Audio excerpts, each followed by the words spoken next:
Magandang araw sa inyong lahat. Pagpapatuloy natin ang ating pag-aaral sa churches, cooperate with other churches. Yan yung ating pinag-aaralan sa ngayon. Ngayon ay nandito na tayo sa number 3.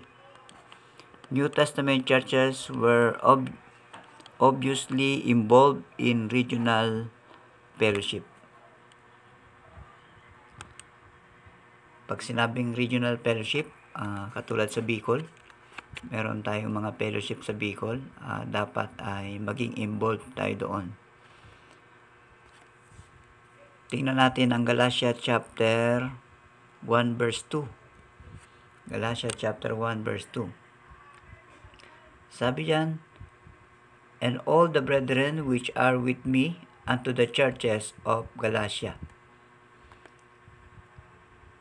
Makita natin yun dun sa Galatia, sa lugar ng Galatia ay merong mga simbahan o mga churches, mga grupo ng mga Kristiyano na naandoon sa lugar ng Galatia. Sabi ni Pablo, "And all the brethren which are with me unto the churches of Galatia." Makikita natin na hindi lang basta mga churches yan, kundi nakiki-cooperate sila doon sa layunin ni Pablo na maihayag yung mabuting balita. Ibig sabihin, ang bawat churches ay meron dapat yan na tinatawag na ugnayan. Sino ba itong mga churches na to? Siyempre, tinitingnan natin yung mga churches na naniniwala sa Panginoong Jesucristo at scripturally sila ay rooted o yon ang kanilang paniniwala, yung salita ng Panginoon o yung scripture. Kaya pag tiningnan mo, meron the same na layunin, parehas ang layunin. Kaya pag tiningnan mo yung sulat ni Pablo, "And all the brethren which are with me unto the churches of Galatia." Ibig sabihin, kaisa ni Pablo doon sa lugar ng Galatia yung mga churches. Merong mga pagkakaisa. Bakit ba nawawalan ng pagkakaisa ang churches? Kasi kung ikaw ay sasama sa isang grupo ng isang church na hindi scripture yung kanyang pinapaniwalaan, mawawalan kayo ng pagkakaisa. Kaya kailangan the same ng paniniwala. Kapares ni Pablo, ang mga tao roon sa Galatia ay kaparehas niya na naniniwala sa Panginoong Jesucristo, kaisa niya ang mga churches doon sa Galatia. Dahil kaparehas niya ay naniniwala din yun sa Panginoong Jesucristo.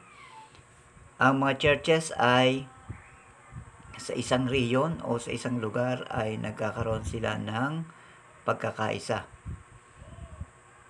dahil meron silang the same faith. Tingnan pa natin dito sa meron ditong blanco sa sa Galatia chapter 1 verse 2. Churches of, ano yung nagkakaisa na lugar? Churches of Galatia. Dito naman sa 2 Corinthians chapter 16 verse 19, tingnan natin kung ano yung mga churches na nagkakaisa sa lugar na yan. 1 Corinthians chapter 16 verse 19. Sabi rito, "The churches of Asia salute you, Aquila and Priscilla, salute you much in the Lord with the church that is in their house." Ito naman, mga churches ito, at yung ibang churches ay nasa tahanan lang, sa bahay lang. Pares natin dyan na nasa bahay lang tayo. Pag tinignan natin, mga churches na bumabati kay Aquila and Priscilla, ibig sabihin, naroon yung pagkakaisa nila doon, yung kanilang hangarin. Bakit nakilala nila si Priscilla at Aquila? Kasi meron silang tinatawag na ugnayan, yung bawat churches.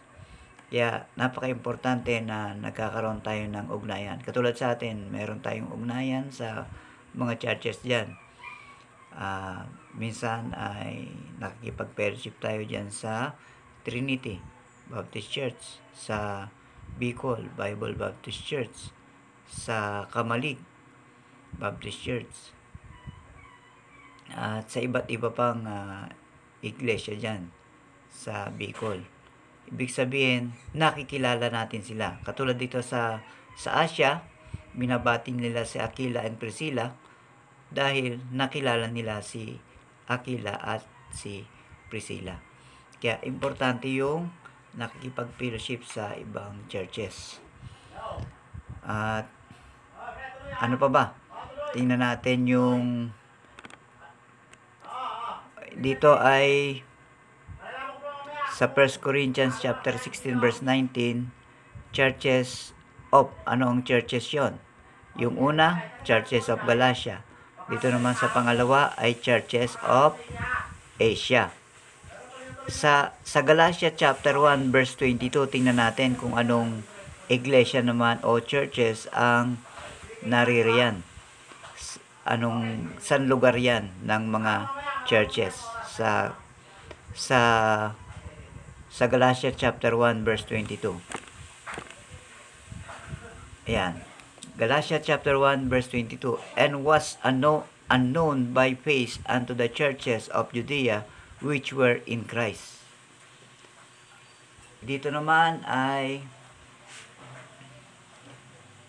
ang nagkakaroon ng ugnayan ay yung mga churches ng Judea.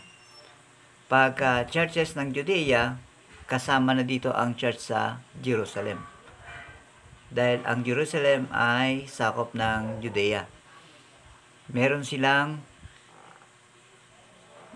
tinatawag na ugnayan din o fellowship.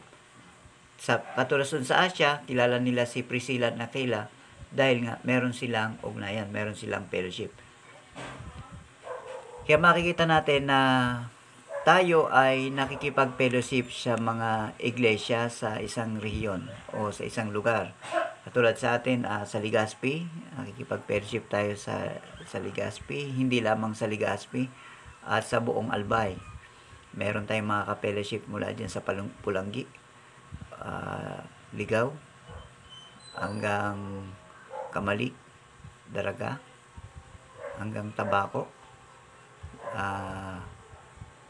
yang Santo Domingo, meron tayo din sa Santo Domingo at saka dyan sa may Bakakay. Meron tayong mga ka-fellowship dyan. Kaya makikita natin na ganyan ang church o nakikipag-fellowship siya sa mga churches doon sa regional na nasasakupan niya o yung mga abot niya. Noong panahon kasi mahirap ang pag-travel. Kaya makikita natin dito ang mga nakasulat ay doon sa tinatawag na regional. Merong fellowship sa regional. Kung anong rehiyon ka nandun, doon ka nakikipag-fellowship kasi mahirap mag-travel. Pero ngayon, hindi na lang regional ang fellowship, pati mga taga-ibang bansa at saka minsan pagka fellowship dito sa Manila, nakikipag-fellowship mga taga Bicol hanggang sa Mindanao. Lahat ng mga churches sa isang bansa ang maging sa ibang bansa. Kasi madali na yung pag-travel ngayon. Sakay ka lang sa aeroplano o kaya naman sa bus, yung ba naman, barko, nandun na sila. Noon kasi medyo mahirap, kaya makikita natin ang mga record ay regional lang yung makikita natin na clear na nagkakaroon ng fellowship. Pero ngayon, ang experience natin ay hindi lang regional kundi mga bansa, tapos yung isang bansa, mga churches ay nagkakaroon ng fellowship sila. Kaya nagkakakilala. Dito, tingnan din natin tong Colossians chapter 4 verse 16. Sabi rito, where two churches were to share the scriptures and other apostolic writing. Dito sa Colossians chapter 4 verse 16. Colossians chapter 4 verse 16. Sabi rito, and when this epistle is read among you, cause that it be read also in the church of the Laodicean, and that ye likewise read the epistle from Laodicea. Eto, isang example to. Yung letter, pinadala ni Pablo sa Colossians. Pero, yung scripture na yon o yung letter ni Pablo, hindi lamang sa Colossians binasa, kundi sa pati sa Laodicean. Makikita natin yung fellowship ng church. Nagkakaroon ng fellowship at nagkakaroon ng pag-aaral ng salita ng Diyos. Tayo, malipit tayong ma-invite sa Kamalik Baptist Church na tayo ay binibigyan ng slot para magturo, mag-preach ng salita ng Panginoon. Parang ganoon din. Yung sulat ni Pablo ay hindi lamang salaw-salaw sa Colossians binasa, kundi pati sa church ng Laodicean. Kaya makikita natin, isang lugar yan na hindi yan malayo, kundi parang nasa isang region lang yan. Nung basahin yung sulat ni Pablo sa church ng Colossian, dinala ito sa Laodicean para basahin din doon. Ganon. Dito naman sa atin, lahat naman tayo may Bible. Kaya ang ginagawa nila, yung isang church, yung isang pastor doon, o isang preacher, ay ini-invite na magturo naman dito sa isang church. Kaya nagkakaroon ng sharing ng Word of God. Kaya makikita natin na ganyan ang isang iglesia. Kaya merong fellowship ang tinatawag na regional o sa isang bayan, nagkakaroon ng fellowship ang bawat churches. At yung sinasabi nila na ang bawat simbahan daw ay hindi nagkakasundo. Totoo yun, hindi nagkakasundo. Dahil kung hindi naman talaga naniniwala yung isang simbahan sa scripture, ay katulad ng church ng Colossians, babasahin yung sulat ni Pablo sa Laodicean. Kung hindi naman naniniwala yung Laodicean sa sulat ni Pablo, hindi yun babasahin. Hindi sila magkakaroon ng fellowship. Kaya importante, kung titingnan mo, yung ka-fellowship mo ay naniniwala ba yun sa scripture? Pag hindi yun naniniwala sa scripture, sa Biblia, ay mahirap natin maging ka-fellowship yun. Meron bang ganon? Oo, meron ganon. Merong mga simbahan na tradition lang yung kanilang pinaniniwalaan.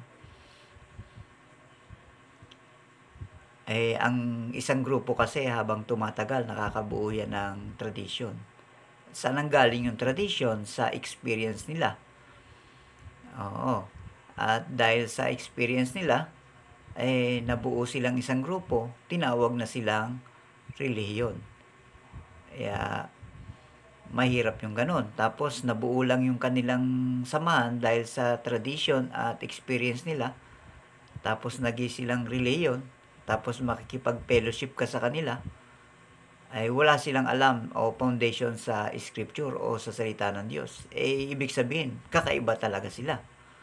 Mahirap makipag-fellowship doon. Pero pagka parehas ng pananampalataya, scripture din ang pinag-uusapan, katulad ng Colossians, binabasa din nila doon sa Laodicea yung scripture o yung salita ng Diyos. Nag-share din sila doon o nagtuturo din sila doon ng salita ng Diyos. Kaya yan ang tinatawag na sabi ito, churches were obviously involved in regional fellowship. Tayo ay na-involved sa mga fellowship sa pang-region o kaya yan ay mga fellowship diyan sa lugar na nasa sakupan natin, mga simbahan sa malapit. nagkakaroon tayo ng fellowship diyan. Okay, kung natapos na tayo dito sa letter C ng churches, may scripturally cooperate with other churches. Cooperate with other churches. Tapos na tayo diyan. Sa susunod ay pag-aralan natin na ang the church is commission organization. Yan. Kung mayroon kayong tanong patungkol sa ating pinag-aralan ngayon, ay i-message nyo lang sa ating GC. Pag-uusapan natin yan sa susunod na ating video. Magandang araw sa inyo at bye-bye muna sa ngayon.